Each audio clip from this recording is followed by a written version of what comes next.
But I reckon the Victorian Bar Association, apparently I've heard, they're already getting their playlist ready for when the Yes campaign wins and the dollar bills start coming in. You got a $100 bill, get your hands up. You got a $50 bill, get your hands up. You got a $20 bill, get your hands up.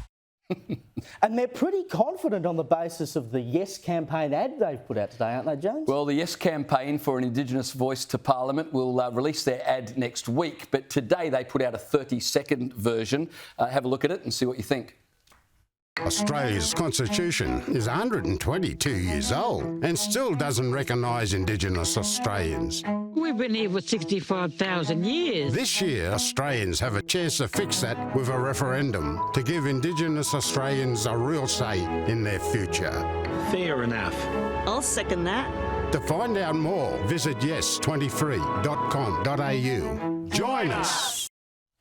What's striking to me about that is how simple it is and how vague it is. It begins with the question of recognition, and then you've got a woman, Liz, who says she's been here 65,000 years. She looks good, by the way, and still has not been recognised. And then you said, but you can fix this. And it's not until halfway through the commercial that there's any mention of, not of the voice, not of changing the constitution to create a race-based body. It's just recognition. But just recognition and the chance to... And so it's deliberately and vague and purposely simple. Deceitfully simple. And I was really surprised at the lack of guilt trip factor. I mean, I didn't even feel like throwing up by the end of it. I was like, oh, that was it. Well, it's not guilt, but it is, wouldn't you want to recognise people? Yeah, they still managed to fit in two lies there, though. Firstly, they need to be recognised in the Constitution. Now, the writers of the Constitution would have recognised them as fellow Australians because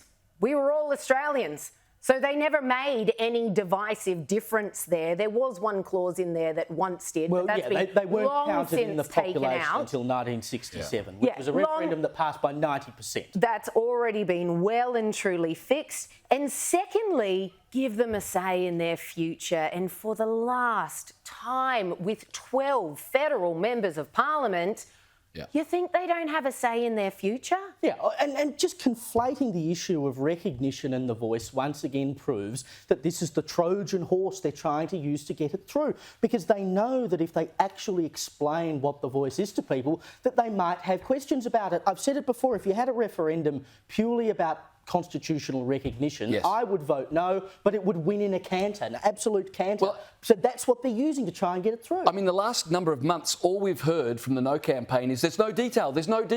And so then we get the first advertisement from the Yes campaign and there's still no detail.